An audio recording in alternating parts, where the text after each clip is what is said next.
Dans le cadre du renforcement des capacités des pays de la CEDEAO en matière de lutte contre les épidémies, il s'est tenu du 3 au 4 mai 2017 à l'hôtel Azalai un atelier de validation de la base de données régionale pour la gestion des experts ouest-africains en matière de préparation et de réponse aux épidémies. Cet atelier de validation régionale financé par le gouvernement du Japon, organisé par le bureau régional du PNUD et l'Organisation ouest-africaine de la santé, OAS, a vu la participation d'une vingtaine d'experts venus de la sous-région, notamment les points focaux de l'équipe régionale d'intervention rapide. D'entrée, le professeur Béni Bivro-Joseph, directeur de l'Institut national de l'hygiène publique, INHP, a souhaité la bienvenue au nom du ministre de la Santé et de l'Hygiène publique aux différents participants.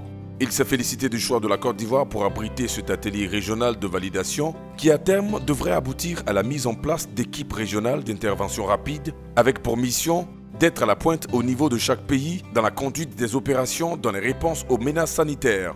Nous nous réjouissons que l'Organisation ouest-africaine de la santé, en collaboration avec le PNUD, ait décidé de vous réunir ici pour analyser et valider un module de formation des équipes nationales d'intervention rapide et d'orientation des formateurs. C'est sur ces mots que je voudrais déclarer ouverts les ateliers d'orientation des points focaux des équipes régionales et la validation d'un module de formation des équipes nationales d'intervention rapide et d'orientation des formateurs. Quant à M. Armand Michel Brooks, spécialiste régional en prévention des conflits et relèvement et coordonnateur du projet régional post-Ebola, a au nom du représentant résident du PNUD en Côte d'Ivoire et du directeur du bureau Afrique du PNUD, décrit l'impact socio-économique et humanitaire, ainsi que les conséquences de l'épidémie de la maladie à virus Ebola sur les pays affectés et sur la région ouest africaine. Il a également expliqué le cadre de la mise en œuvre du dit projet régional du relèvement qui appuie les 4 pays de l'Union du fleuve Mano et vise le renforcement des capacités des institutions sous-régionales de la CEDEAO ainsi que l'appui à leurs politiques, stratégies et mécanismes en matière de réponse d'alerte précoce sanitaire. L'objectif principal de ce projet vise donc à promouvoir un relèvement économique, socio-économique rapide, la résilience, la restauration du capital financier et des moyens de subsistance des populations qui ont été affectées par le virus. Il vise entre autres à renforcer l'intégration et la coopération entre les pays et les institutions sous-régionales de l'Afrique de l'Ouest afin d'être plus résilients face aux crises et aux catastrophes futures. Pour le docteur Lokosu Virgile, représentant le directeur général de l'OAS, après les remerciements à l'endroit des initiateurs et participants, a rappelé le contexte de la mise en place du Centre régional de surveillance et de contrôle des maladies, CRSCM, mais surtout rappeler le défi qui serait la mise à jour régulière et l'administration d'un tel outil. Dans les thèmes de référence de l'équipe régionale d'intervention rapide, nous avions utilisé le cadre conceptuel de l'OMS qui a développé toutes les composantes dont nous avons besoin dans le cadre de la réponse à une épidémie ou à une urgence sanitaire.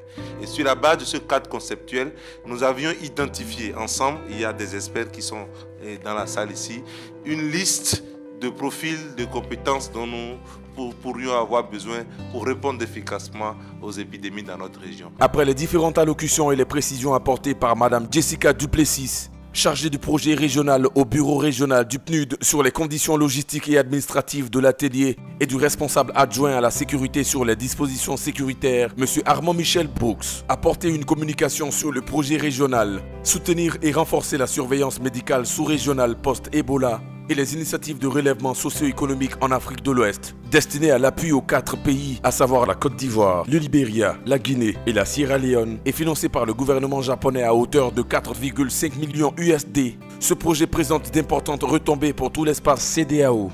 Ce financement du Japon est sur le fonds de ce qu'ils appellent les fonds supplémentaires du Japon. C'est un fonds d'urgence qui a été donné en mars 2016. Donc nous avions une certaine enveloppe à utiliser pour pouvoir justement assister les pays qui ont été affectés. Donc nous avons travaillé en étroite collaboration avec nos bureaux pays du PNUD dans les pays concernés.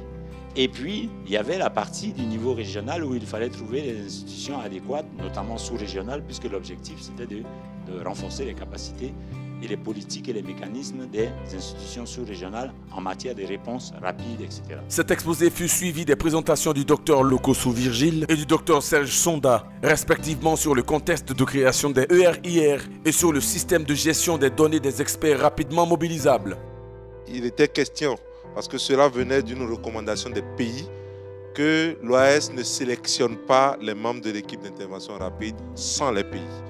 Que les pays soient fortement impliqués dans ce processus et que les pays puissent également disposer des informations sur ces membres-là afin de pouvoir les utiliser en cas de besoin.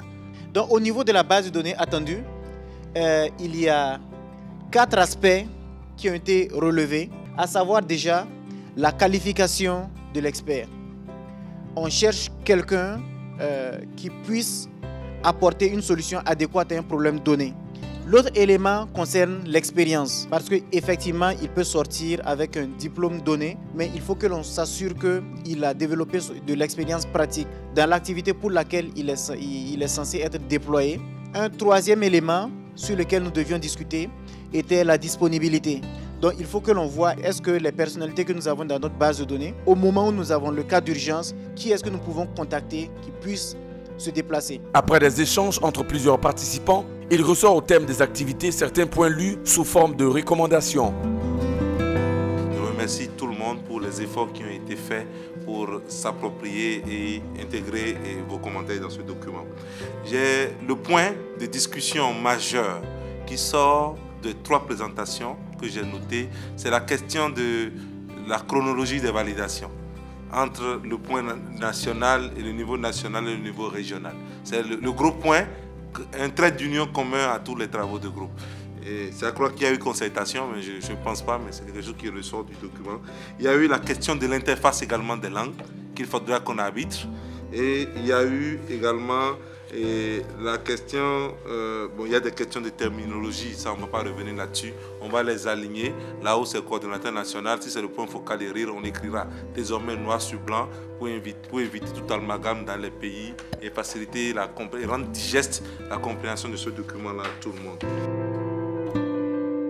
Suite à la décision des chefs d'État de mettre en place un centre régional de surveillance et de contrôle de la maladie avec le siège à Abuja, et c'est dans ce cadre que l'OAS, avec ses partenaires comme le PNUD, dans le cadre d'un projet qui a été financé par le gouvernement japonais, a mis en place ce projet pour renforcer les capacités des pays qui ont été touchés par la maladie à virus Ebola et également la Côte d'Ivoire pour prendre en compte tous les pays de la Manurive.